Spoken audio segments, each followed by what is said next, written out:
no matter how good we are, we can still be better. We can always be better. Did you think online retail would get this big? Oh no. So, when I started Amazon, it was 25 years ago. I started Amazon in 1994. When I went to seek investors, the first question I had to answer is, what is the internet? None of my investors had ever heard of the internet. And the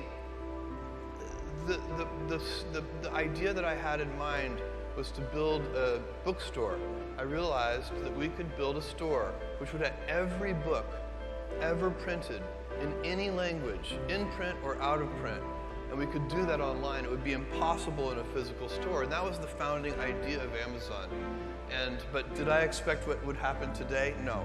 We started, I've been at Amazon when it was one person, me, when it was 10 people, when it was 100 people, when it was 1,000 people, and today, when it's more than 700,000 people. So, no, I did not predict that.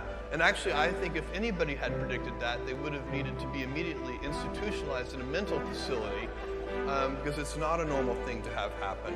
My dream when I started Amazon was that one day we might be able to afford a forklift. So it's been a very fun journey for me. And by the way, I still tap dance into work. I'm having so much fun. So how many forklifts you have now? What's that? How many forklifts you have? I have no idea.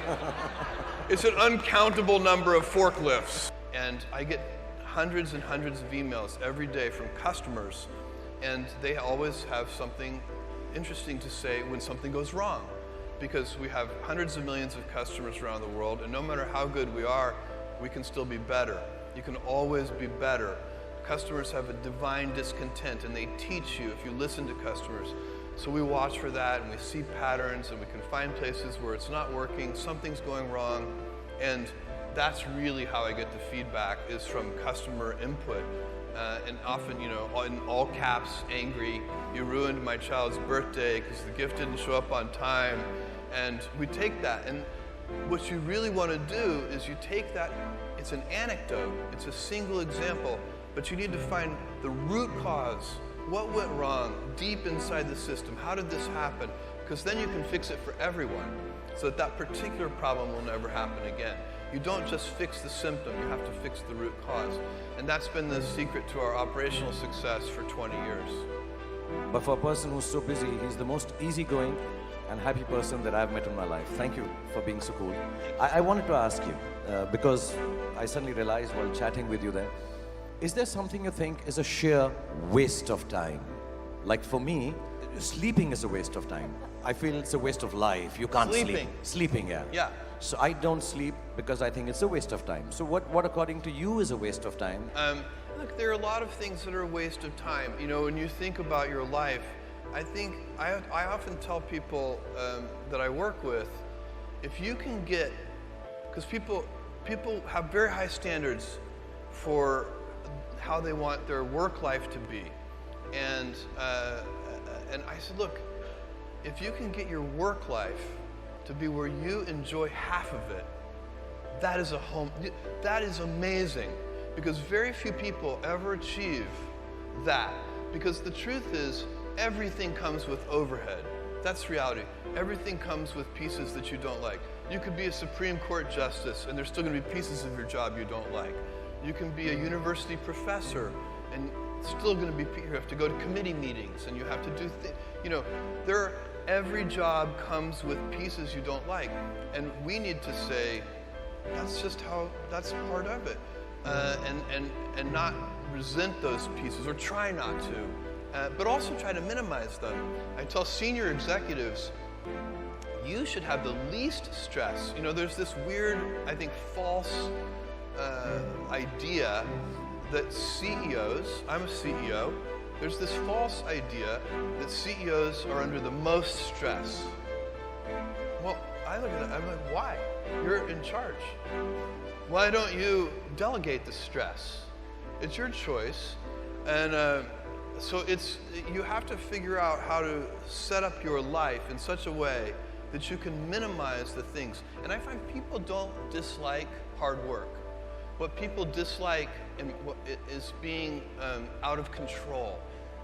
Like they can't control their life. They can't control their environment. This happens to me when I get overscheduled. I hate being overscheduled. I want some time to be able to think and free myself. We all have the same amount of time in the world. Nobody has more time than anybody else. And when you become a very successful person, one of the things, you start to get overscheduled. You have this event. You had to agree to do this. And maybe last night you're like, why did I agree to do this? I have to go on stage tomorrow. I wish I were really with my family. And, you know, or I hope maybe not this case. Let's say that you like this one. But in general, that kind of thing happens. And so you have to guard your time and try to stay a little bit flexible. So that's, for me, it's not a waste of time, but I like to have some freedom of movement rather than having every minute of every day scheduled. What is your one hot tip for somebody on the onset of their career? On the onset of their When career? they're just starting out. Well, so a young person starting their career, I think there are probably a lot of things. Some of them are very well known and people have heard them many times. They're still true. One of those is you should always focus on, a young person should find something that they're passionate about to do. And that's not going to surprise anyone. It's a clear thing to do. It's very hard. If you don't love your work, you're never going to be great at it. I think the other thing I would suggest to any young person, even before they start their career, is to really think about their choices. Because I find young people, and when I was young, I made this mistake too. You can get very fixed on your gifts. So everybody has gifts. You know, you have gifts and you have things that you didn't get gifted. Maybe you're extremely beautiful. Maybe you're extremely good at mathematics. Maybe there are a lot of things that you can be given. But those things can confuse you because they're not the things that construct your life. It's your choices that construct your life, not your gifts. You can celebrate your gifts. Be proud of them. Be happy of them. Actually, don't be proud of them. Be celebratory of them, but you can't be proud because they're gifts. They were given to you. You didn't earn them. You can only be proud of the things you earn. And so as I got older, I started to realize I wasn't proud of my gifts. I was always good at school. School was always easy for me, and I was always proud that I was a great student. I got A's in all my classes. I was good at math, all of that. And I thought that's who I was, but it's not true. Those are the things that are gifts. What was hard for me is deciding to work hard, deciding to use my gifts in certain ways, to challenge myself, to do things that I didn't think I could do, to put myself in uncomfortable situations. We all I would say to a young person, you can choose a life of ease and comfort, or you can choose a life of service and adventure. Which one of those, when you're 90 years old, are you going to be more proud of?